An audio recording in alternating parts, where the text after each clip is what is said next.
मेरा नाम वली हुसैन अंसारी है और प्योर एग्रो ऑर्गेनिक तकरीबन पिछले 5 वर्षों से चल रही है। और ड्यूरेशन जब कोविड स्टार्ट हुआ था उस समय में इसका फाउंडेशन हुआ था। और क्यों हुआ था इसके पीछे कारण ये क्योंकि जैविक जो है ना, उस समय लोगों को पता चलता है जैविक क्यों ज़रूरी है। जैविक हमेशा से ज़रूरी था, लेकिन जो कोविड का एक दौरान था उस समय लोग अच्छे से जान गए कि बिना जैविक के काम चलने वाला नहीं है। और वहीं जन्म हुआ था आज से 5 साल पहले प्योर एग्रो का। अभी तक का सफ़र बहुत बढ़िया रहा। थोड़ा मुश्किल है किसानों को समझाना, एकदम से केमिकल छोड़ो, ऑर्गेनिक अपनाओ, और ये थोड़ा मुश्किल काम है, लेकिन हुआ है, अभी तक अच्छा चल रहा है। लगभग कितने लोगों की टीम आपके साथ काम कर रही है इस समय? अभी यूपी में हमारे साथ करीब यूपी उत्तराखंड मिला के तकरीबन 300 के आसपास लोग काम कर रहे हैं। 300 ब्लॉक में ब्लॉक कोऑर्डिनेटर हमारे रहते हैं। जो गांव के किसान लड़के होते हैं, पढ़े लिखे बेरोजगार होते हैं, उनको हमारी कंपनी रोज़गार देती है। मेरा नाम मनोज शर्मा है और मैं अमैन फोटेक कंपनी से CEO हूँ। हम प्योर एग्री ऑर्गेनिक के साथ मिलकर के, पहले हम डिजिटल पे तो काम कर ही रहे हैं किसानों के साथ और विभाग के साथ मिलकर के, लेकिन अब ऑर्गेनिक को भी बढ़ावा देना होगा।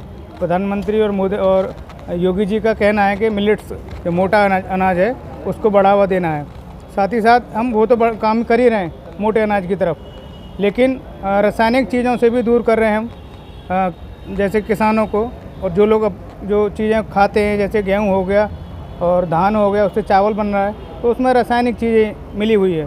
तो वो सारी चीज़ों को छुटकारा अगर पाना है तो हमें रासायनिक ऑर्गेनिक की तरफ बढ़ना होगा। हम पिछले 2 साल से लगभग एग्रीकल्चर पे काम कर रहे हैं और अलग अलग ज़िलों में काम कर रहे हैं उत्तर प्रदेश के, जिसमें हाथरस है, एटा है, आगरा है और मथुरा है, अलीगढ़ है। ऐसे बहुत सारे डिस्ट्रिक्ट्स पे हम ऑलरेडी काम कर रहे हैं। पश्चिमांचल और पूर्वांचल के भी कुछ डिस्ट्रिक्ट पे हम काम कर रहे हैं। हम किसानों को free of cost digital advisory भी दे रहे हैं और प्योर ऑर्गेनिक के साथ जुड़ के जैविक खेती को बढ़ावा भी दे रहे हैं, जिससे किसानों को काफ़ी फ़ायदा हो रहा है। एक तो उनकी क्रॉप एडवाइजरी हो जा रही है, फ्री ऑफ कास्ट उनको एडवाइस हम कर दे रहे हैं कि एक्चुअल में उनको किस तरीके के जैविक की आवश्यकता है और जैविक की आवश्यकता है भी कि नहीं है, ये सारी एडवाइजरी उनकी हम करते हैं। उसके बाद उनको हम प्योर ऑर्गेनिक के साथ जोड़ते हैं, जिससे उनका बहुत ज़्यादा फ़ायदा हो रहा है।